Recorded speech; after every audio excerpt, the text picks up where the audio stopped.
ఆ ధౌమ్యుల వారు 108 నామాలు చెప్పారు. ఇది ఎవరో కొంతమందే చదువుకునేవి కావు.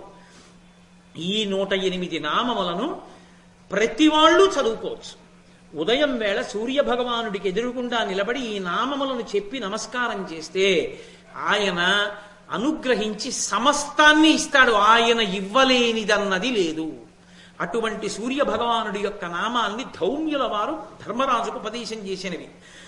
సూర్యుడు, అర్యముడు, భగుడు, త్వష్ట, పూష, అర్కుడు, సవిత, రవి, గభస్తిమంతుడు, అజుడు, కాలుడు, మృత్యువు, ధాత, ప్రభాకరుడు, భూమి, జలము, అగ్ని, ఆకాశము, వాయువు, పరాయణుడు, సోముడు, బృహస్పతి, శుక్రుడు, బుధుడు, అంగారకుడు, ఇంద్రుడు, వివస్వంతుడు, దీప్తాంశువు, శుచి, శౌరి, శనైశ్చరుడు, బ్రహ్మ, విష్ణువు, రుద్రుడు, స్కందుడు, వరుణుడు, యముడు, వైద్యుతాగ్ని, జఠరాగ్ని, ఇంధనాగ్ని, తేజస్సులకు పతి, ధర్మధ్వజుడు, వేదకర్త, వేదాంగుడు, వేదవాహనుడు, కృతము, త్రేత, ద్వాపరము, కలి, సర్వమాలాశ్రయుడు, కళ, కాష్ఠ, పక్ష, ముహూర్త, యామ, క్షణ, సంవత్సరకర, అశ్వత్థ, కాలచక్ర, విభావసు, పురుష, శాశ్వత, యోగి, వ్యక్తావ్యక్త, సనాతన, కాలాధ్యక్ష, ప్రజాధ్యక్ష, విశ్వకర్మ, తమోనుదుడు, వరుణుడు, సాగర, అంశువు, జీమూతుడు, జీవనుడు, అవిహుడు, భూతాశ్రయుడు, భూతపతి, సర్వలోక నమస్కృతుడు, స్రష్ట, సువర్తకుడు, వహ్ని, సర్వమునకు ఆది, అలోలుపుడు, అనంతుడు, కపిలుడు, భానువు, కామదుడు, సర్వతోముఖుడు, జయుడు, విశాలుడు, వరదుడు, సర్వధాతు నిషేవిత, మనస్సు, సుపర్ణుడు, భూతాది, శీఘ్రగుడు, ప్రణధారకుడు, ధన్వంతరి, ధూమకేతువు, ఆదిదేవుడు, ఆదిత్యుడు, ద్వాదశాత్మ, అరవిందాక్షుడు, పీత, మాత, పిత, మాత, పితామహుడు, స్వర్గద్వారము, ప్రజాద్వారము, మోక్షద్వారము, త్రివిష్టపము, దేహకర్త, ప్రశాంతాత్ముడు, విశ్వాత్ముడు, విశ్వతోముఖుడు, చరాచరాత్ముడు, సూక్షాత్ముడు, మైత్రేయుడు, కరుణాన్వితుడు అనబడేటటువంటి ఈ 108 నామములను ఉపదేశం చేసి, ఈ 108 నామములను నువ్వు ప్రతిరోజు గంగానది వద్ద నిలబడి సూర్య భగవానుడిని ఉద్దేశించి స్తోత్రం చేయి. దీని చేత ప్రసన్నుడైనటువంటి సూర్య భగవానుడు నిన్ను అనుగ్రహిస్తాడు. నీకు ఇంతమంది బ్రాహ్మణులకు అన్నం పెట్టగలిగిన శక్తి వస్తుంది అన్నారు. మీరు నిజంగా ఈ మాటకి అందం ఏమిటో అనుభవించాలి అంటే సముద్రపుటొడ్డున సూర్యోదయం చూడాలి. ప్రత్యేకించి ఆ గ్రీష్మ ఋతువు మొదలైనటువంటి వాటిల్లో, వసంత ఋతువు వాటిల్లో, ఏ విశాఖపట్నం ఉపన్యాసాలకి వెళ్ళినప్పుడు నేను ఒక రోజు వెళ్ళి సముద్రపుటొడ్డున కూర్చుంటూ ఉంటాను తెల్లవారుధామన. ఆ సముద్రంలో మబ్బులు ఉండవు, అప్పుడు అడ్డం కటిక చీకటి కింద ఉంటుంది, ఏమీ కనపడదు. అటువంటి కటిక చీకట్లో సముద్రంలోంచి ఒక ఎర్రటి కాంతి పైకి బయలుదేరుతుంది. ఒక చిన్న గీతలాగా ప్రారంభం అవుతుంది. అది ఇలా కొద్దిగా పైకి వస్తుంటే సముద్రం అంతా అడ్డంగా ఎర్రటి తివాచీ పరిచినట్లు వస్తుంది. వచ్చి తూర్పు నుంచి పశ్చిమ దిక్కు వరకు పడుతుంది. నాకు చాలా ఆశ్చర్యంగా ఉండేది. ఆ కటిక చీకట్లో పక్కనే ఉన్న డాల్ఫిన్స్ నోస్ అన్న పర్వతం మీద, కొండ మీద లైట్ హౌస్ తిరుగుతుంటుంది. ఆ చీకట్లో తిరుగుతున్న లైట్ హౌస్ బాగా కనబడుతుంటుంది. సూర్యోదయం అవుతుంటుంది. ఈ తిరుగుతున్న లైట్ హౌస్ వెలవెలబోతుంది. దాని కాంతి కనపడదు. కనపడకుండా ఎరుపు కాంతి ప్రపంచాన్నంతటినీ ఆవరించి ఎర్రటి కాగితాన్ని అడ్డుపెట్టి చూస్తే అన్ని ఎర్రగా కనపడ్డట్టు, ఒక పలచటి ఎర్రటి పరదా కప్పారా అన్నట్టుగా ప్రపంచమంతా ఎరుపుతనంలో మునిగిపోతుంది. మెల్లిగా బింబం పైకొస్తుంది, ఎర్రటి బింబం. ఏదో ఇనబింబమనిపించు మా తల్లి కుంకుమకు నీరాజనం అన్నట్లు ఆ గహరాన కనిపించు ఇనబింబమనిపించు మా తల్లి కుంకుమకు నీరాజనం అంటారే, అలా ఆ అమ్మ ఆ పరదేవత పెట్టుకున్న కుంకుమ బొట్టె ఎలా ఉంటుందో అలా వస్తుంది ఎర్రగా. అరుణారుణ కాంతులతో ప్రపంచం నిండిపోతుంది. కొద్ది క్షణాలుండి నారింజ పండు రంగులోకి తిరిగిపోతుంది. ఆ నారింజ పండు రంగు దాటిందా ఇక మీరు ఆయన దుర్నిరీక్షుడు. ఇక మాంసనేత్రాన్ని ఇలా విప్పి చూడటం కుదరదు, మారిపోతుంది అంతే రంగు. చిత్రం ఏమిటంటే ఆ ఎర్రటి బింబం ప్రారంభమైన దగ్గర నుంచి నారింజ రంగు దాటే పర్యంతానికి సరిపోతుంది ఆదిత్య హృదయం. ఖచ్చితంగా ఆదిత్య హృదయం పూర్తయిపోతుంది, ఆయన నారింజ రంగు వదిలేస్తాడు. ఎంత లెక్క కట్టి ఇచ్చాడో మహానుభావుడు వాల్మీకి మహర్షి ఆదిత్య హృదయాన్ని అనిపిస్తుంది. ఆ సముద్రపుటొడ్డున కూర్చుని అసలు ఆ సూర్య భగవానుని యొక్క వైభవం ఏమిటో చూడాలి. ఆయన ప్రకాశిస్తుంటే, ఆ సూర్యోదయం అవుతుంటే అంత గొప్పగా ఉంటుంది. కాబట్టి తతో యుద్ధ పరిశ్రాంతం సమరే చింతయా స్థితం రావణం చాగ్రతో దృష్ట్వా యుద్ధాయ సముపస్థితం దైవతైశ్చ సమాగమ్య ద్రష్టుమభ్యాగతోరణం ఉపాగమ్యాబ్రవీద్రామ అగస్త్యో భగవాన్ ఋషి. అగస్త్య మహర్షి వచ్చారు.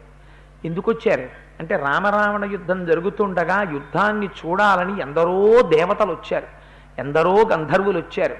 అసలు ఎందరో గంధర్వులు రావడం ఏమిటి, అసలు ఎవరు ఏ లోకంలోనూ లేరు. ఇంకా అందరూ వచ్చి ఆకాశం నిండా నిండిపోయి నిలబడిపోయారు.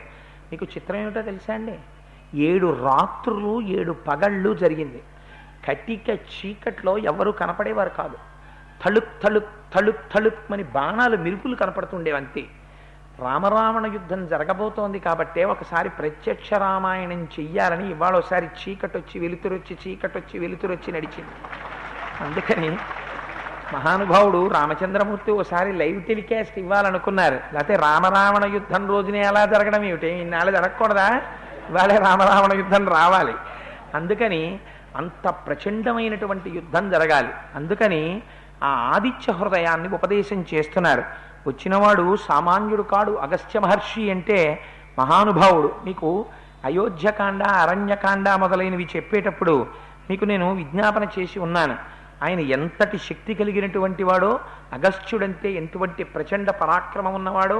అరణ్యకాండలో అసలు అవతార ప్రయోజనం నెరవేరడానికి సీతారాములు ఎక్కడుండాలో ఎవ్వరూ చెప్పరు, చెప్పే వరకు వెడతాడు. ఆఖరణ ఒక ఆయన చెప్తాడు, మీరు ఆ కోణంలో వినండి వినండి అని నేను చెప్పుకుంటూ వచ్చాను. అరణ్యకాండలో ఎవరు చెప్పారు పంచవటిలో ఉండమని?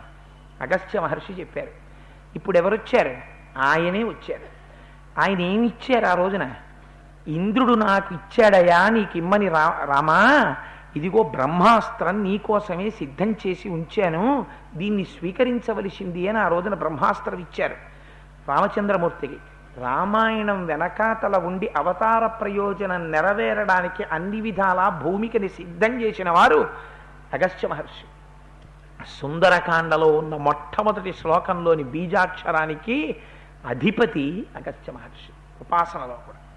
అందుకని రామాయణంలో ఉన్న గొప్పతనం ఏమిటంటే విశ్వామిత్రుడి తర్వాత అత్రి మహర్షి దర్శనం, శరభంగ దర్శనం, వీటితో పాటుగా కనపడకుండా అంతర్లీనంగా రామాయణంలో విశేషమైన ప్రాముఖ్యతని చూపించి శాసించిన వారు అగస్త్య మహర్షి. ఆయన ఎప్పుడెప్పుడు కీలక ఘట్టమో అప్పుడప్పుడు తళుక్కుని మెరుస్తుంటారు. అసలు ఆ ఆశ్రమమే ఎలా ఉంటుందో మీరు విన్నారు కదా అరణ్యకాండ విన్నప్పుడు. అందుచేత ఆయన వచ్చారు. వచ్చి ఎప్పుడైతే రావణుడు దూరంగా వెళ్ళిపోయాడో రామచంద్రమూర్తి విశ్రాంతి తీసుకుంటున్నారో గబగబా పైనుంచి కిందకి దిగారు. కిందకి దిగి ఆదిత్య హృదయంలో ఒక రహస్యం ఉంది. మీకు ఈ దేశంలో 2 యుద్ధ భూమిలో పుట్టాయి. ఈ 2 సమయంతో సంబంధం లేదు. రామాయణం త్రేతాయుగంలో జరిగింది కదండి, భారతం ద్వాపర యుగంలో జరిగింది కదండి. అందుకని భగవద్గీత ఇప్పటికీ పనికొస్తుందా అండి, రామాయణం పనికొస్తుందా అండి? అది అసందర్భమైన ప్రశ్న. ఎందుకని అంటే ఎంతకాలం పర్వతాలు ఉంటాయో, ఎంతకాలం నదులుంటాయో అంతకాలము రామాయణం ధర్మం ఉంటాయి. అయితే అక్కడ కురుక్షేత్ర యుద్ధంలో ఒక మహోత్కృష్టమైన అమృత భాండం పుట్టింది. అదే భగవద్గీత. అది అర్జున విషాద యోగం వల్ల పుట్టింది. అర్జునుడు మోహాన్ని పొంది శత్రువులను చూసి ధార్మిక బుద్ధిని పొందాడు. వీళ్ళని చంపచ్చా, అయ్యయ్యో వీళ్ళని చంపితే సమాజం ఇలా అయిపోతుంది, మా తండ్రులున్నారు, మా తాతలున్నారు, వాళ్ళున్నారు, వీళ్ళున్నారు, నేను చంపడం ఏమిటి, కృష్ణ రథాన్ని వెనక్కి తీసుకెళ్ళిపో, నేను చంపలేను, నేను ఈ నిత్తుటి కూడు తినను, నేను ఈ రాజ్యం చెయ్యను అంటూ ఉంటే ఆనాడు మహానుభావుడు కృష్ణ పరమాత్మ భగవద్గీత చెప్పారు. ఆ భగవద్గీత ఆనాటి నుంచి ఈనాటికి ఏనాటికి మనందరికీ శిరోధార్యమే. అలాగే రామాయణంలో యుద్ధభూమిలో ఆదిత్య హృదయం పుట్టింది. ఎలా అయితే అర్జునుడు విషాదాన్ని పొందాడో అలాగే ఇక్కడ రామచంద్రమూర్తి కూడా బడలిక చెందారు. రావణ సంహారం ఎలా చెయ్యాలి అని ఆలోచన చేస్తున్నారు. అక్కడ కృష్ణ భగవానుడు ఉపదేశం చేశాడు, ఇక్కడ అగస్త్య మహర్షి ఉపదేశం చేస్తున్నారు. గమ్మత్ ఏమిటంటే రాముడికి అనేకమైన అస్త్రములను ఉపదేశం చేసిన వాళ్ళు ఉన్నారు. బ్రహ్మాస్త్రము, యామ్యాస్త్రము, ఐంద్రాస్త్రము, వారుణాస్త్రము, తర్వాత పాశుపతాస్త్రము, ఇవన్నీ ఉపదేశం చేశారు.